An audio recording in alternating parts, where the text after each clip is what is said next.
Hi, hello, this is Stapsia 360. நாம இன்னைக்கு July 6th உடைய கரண்ட் அஃபேர்ஸ் பார்த்துடலாம். ஸோ இதோட ப்ரீவியஸ் கரண்ட் அஃபேர்ஸையும் வந்து சேர்த்து பார்த்துடலாம். ஸோ இன்னைக்கான ஃபர்ஸ்ட் கரண்ட் அஃபேர்ஸ் என்னன்னு பார்க்குறதுக்கு முன்னாடி டெஸ்ட் பேட்சோட டீட்டெயில்ஸ் பார்த்துடலாம். ஸோ என்ன அப்படின்னு பார்த்தீங்கன்னா TNPSC group 1, group 2, group 2A, prelims group 4. So அதோட பார்த்தீங்கன்னா வந்து டெஸ்ட் பேட்ச் தேன் கணிதம் அப்படின்னு சொல்லிட்டு மேக்ஸ்க்காகவே வந்து பார்த்திங்கன்னா ஒரு டெஸ்ட் பேட்ச் வந்து ஸ்டார்ட் பண்ணியிருக்காங்க. ஜூலை 1st போயிட்டுருக்கு.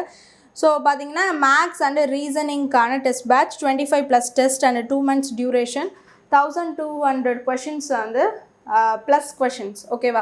ஸோ இதில் வந்து கொடுக்குறாங்க அப்படின்னு சொல்லிட்டு பார்க்குவோம். ஆஃப்லைனில் டேரக்ட் டெஸ்ட் அப்படின்னு சொல்லிட்டு பார்க்குறோம். ஸோ 1st ஜூலைலேருந்து ஸ்டார்ட் ஆகி போயிட்டுருக்கு.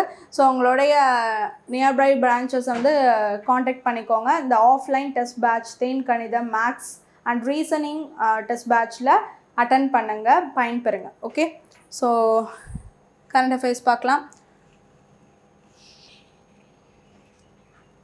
ஸோ இன்றைக்கான ஃபர்ஸ்ட் கரண்ட் அஃபேர்ஸ் என்னென்னு பார்த்தீங்கன்னா வந்து world zoonosis day is observed on. Zoonosis day அப்படின்னு சொல்லக்கூடியது வந்து என்னென்னு பார்த்தீங்கன்னா வந்து இப்போ நம்ம இருக்கோம், நம்மக்கிட்ட இருந்து வந்து நம்மளுக்கு வந்து அனிமல்ஸ் கிட்டே இருந்து வரக்கூடிய அந்த டிசீஸு பரவுறது இதெல்லாம் வந்துட்டு இருக்குது. சரியா? ஸோ அதில் எல்லாம் வந்துட்டு பார்த்து ப்ரிவென்ஷனாக இருக்கக்கூடியது வந்துட்டு தேவை அப்படின்னு சொல்லக்கூடியது தான் அதுக்கான அவேர்னஸ் டே தான் இந்த ஜூனோசிஸ் அப்படின்னு சொல்லக்கூடியது. ஸோ தீம் வந்து zoonosis are arising shared responsibility shared space. They are day arises awareness about diseases that spread from the animals to humans and emphasises the need for shared responsibility in preventing zoonotic diseases. சரியா? zoonotic diseases பார்த்தீங்கன்னா awareness நம்மளுக்கு தேவை அப்படிங்கிறது தான் இது சொல்லுது. சரியா?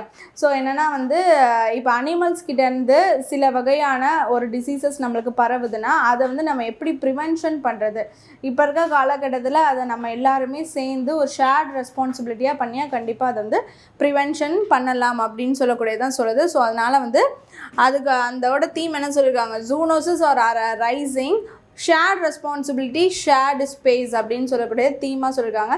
So அதை வந்து நம்ம பார்த்து ப்ரிவெண்ட் பண்ணி கண்காணித்து இருக்கணும் அப்படின்னு சொல்லக்கூடியதான் வந்துட்டு வலியுறுத்துகிறாங்க அப்படின்னு சொல்லிட்டு பார்க்கணும். சரியா?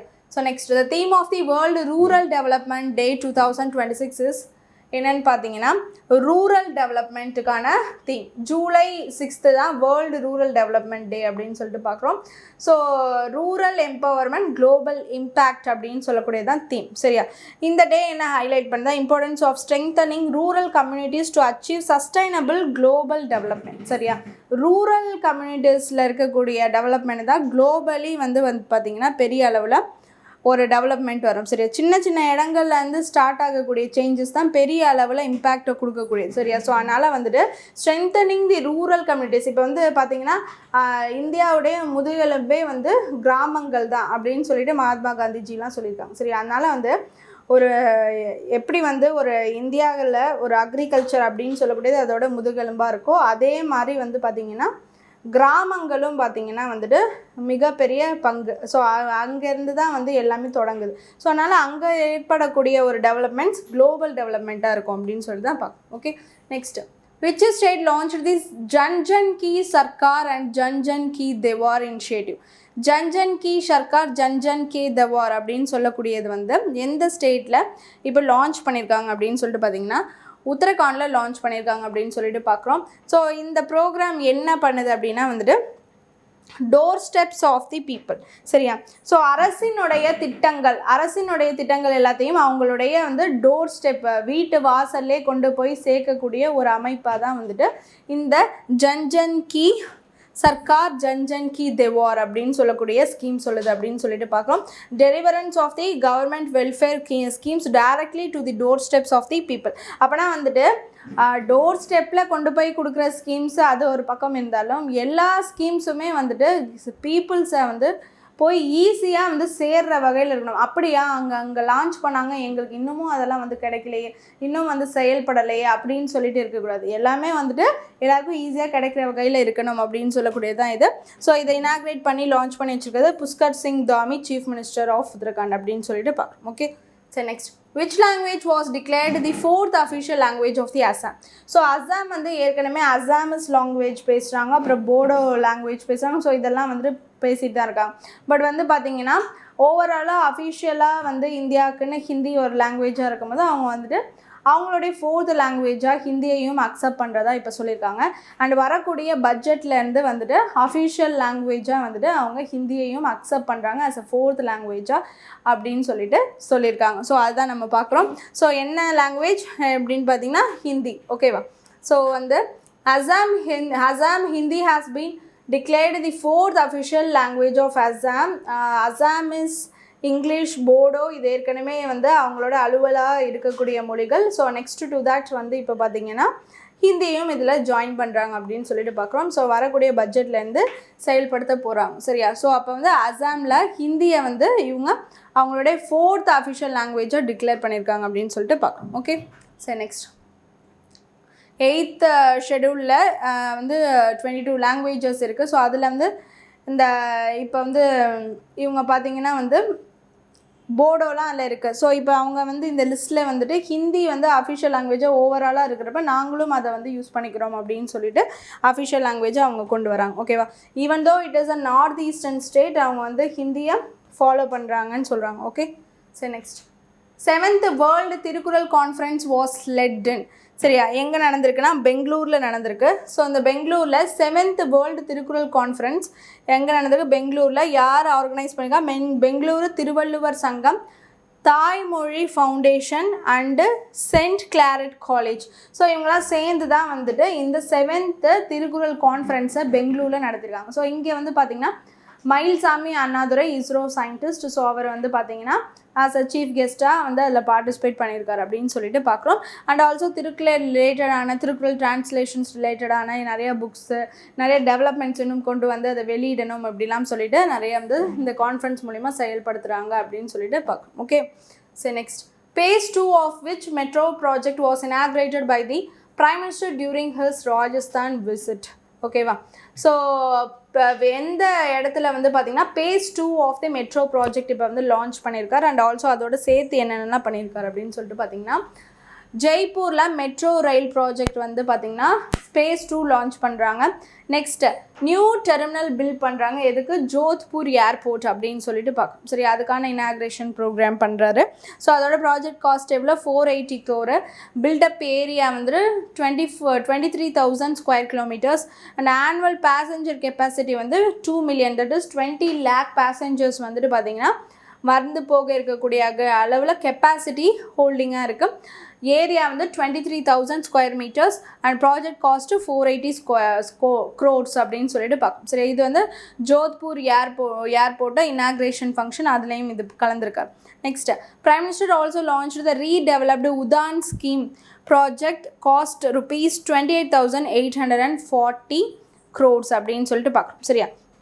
ஸோ பார்த்தீங்கன்னா வந்துட்டு The Prime Minister also launched the redeveloped Udan scheme. Udan scheme na enna 2 tier 3 tiers la irukkudiya and the cities odeya connection எப்படின்னா வந்து ஏர்போர்ட் டெவலப்மெண்ட் அப்படின்னு சொல்லக்கூடியதான் வந்துட்டு இந்த ஒரு ஸ்கீம் அப்படின்னு சொல்லிட்டு பார்க்குறோம்.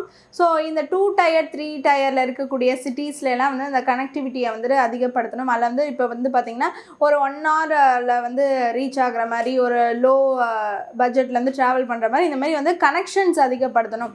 2 tier 3 tier சிட்டிஸ்க்கெலாம் இது பண்ணணும்னு சொல்லிட்டு இப்போ கூட ரீசெண்டாக வந்து பார்த்திங்கன்னா வாரணாசி வியா டெல்லி வந்துட்டு கனெக்ஷன் கொண்டு வந்தாங்க. ஸோ இந்த மாதிரி நம்ம ஒரு இன்டர்நேஷ்னல் ஃப்ளைட்ஸை கனெக்ட் பண்ணோம்னா ஒரு மெயின் ஏரியாவுக்கு நம்ம வந்து ட்ராவல் பண்ணிட்டு வந்து அங்கேருந்து தான் போகிற மாதிரி இல்லாமல் சிட்டிஸில் 2 tier 3 tier சிட்டிஸ்லேருந்தும் நம்ம இங்கே வந்துட்டு இங்கேருந்து இந்த சர்வதேச லெவலில் இன்டர்நேஷ்னல் ஃப்ளைட்ஸ் பிடிக்கிற மாதிரி இந்த மாதிரிலாம் வந்துட்டு ஏர்போர்ட் டெவலப்மெண்ட்ஸ் உள்ளே பண்ணுறது, அந்த ஏர்லைன் டெவலப்மெண்ட்ஸ் பண்ணுறது அந்த உதான் ஸ்கீம் அப்படின்னு சொல்லக்கூடியது. ஸோ அதையும் வந்து பார்த்திங்கன்னா 10 years 2016லேருந்து போயிட்டுருக்கு அப்படின்னு சொல்லிட்டு பார்க்குறோம். ஸோ அதை ரீடெவலப்மெண்ட் ஆஃப் தி உதான் ஸ்கீமையும் லான்ச் பண்ணியிருக்காரு அப்படின்னு சொல்லிட்டு பார்க்குறோம். சரியா?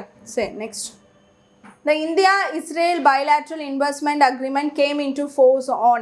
ஸோ எப்போ இந்தியாவும் இஸ்ரேலும் பார்த்தீங்கன்னா இப்போ வந்து பைலாட்ரலாக ஒரு இன்வெஸ்ட்மெண்ட் அக்ரிமெண்ட் சைன் பண்ணியிருக்காங்க July 4, 2026லேருந்து. ஸோ இந்த அக்ரிமெண்ட் வந்து September 8, 2025 நியூ டெல்லியில் சைன் பண்ணாங்க அப்படின்னு சொல்லிட்டு பார்க்குறோம்.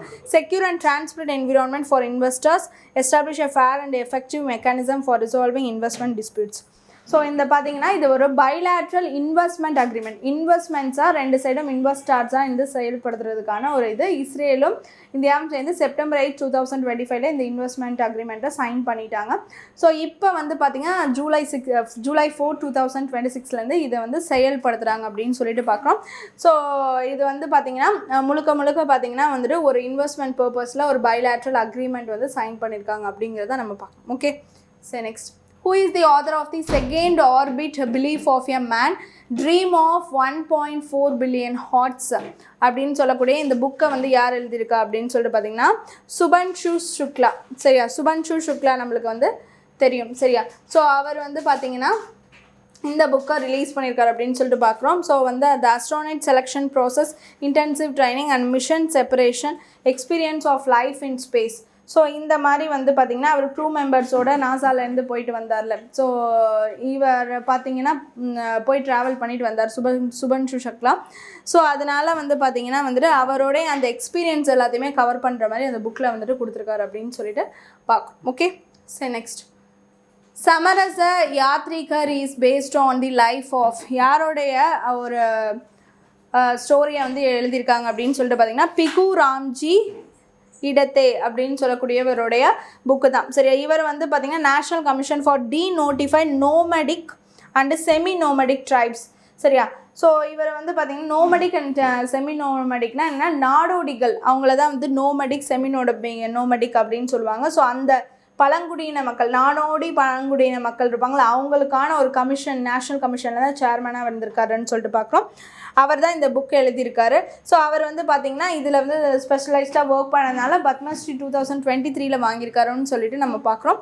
நெக்ஸ்ட்டு பார்த்திங்கன்னா இவர் வந்து சோஷியல் ஒர்க்கராக மகாராஷ்டிராவில் இருந்த அந்த ஒர்க்ஸ் எல்லாத்தையுமே வந்துட்டு ஒரு லைஃப் ஹிஸ்ட்ரியாக, இவரோட லைஃப் ஹிஸ்ட்ரியை அந்த புக் எழுதியிருக்காரு அப்படின்னு சொல்லிட்டு பார்க்குறோம். அந்த புக்கு வந்து சமரச யாத்ரிகர், இது யார் ரிலீஸ் பண்ணியிருக்கா, ராஜேந்திர விஸ்வநாத் அர்லேக்கர், நம்மளுடைய கவர்னர், தமிழ்நாடுடைய governor and also Kerala governor அவர் தான். ஸோ அவர் தான் வந்து ரிலீஸ் பண்ணியிருக்காரு அப்படின்னு சொல்லிட்டு பார்க்கலாம். ஓகே,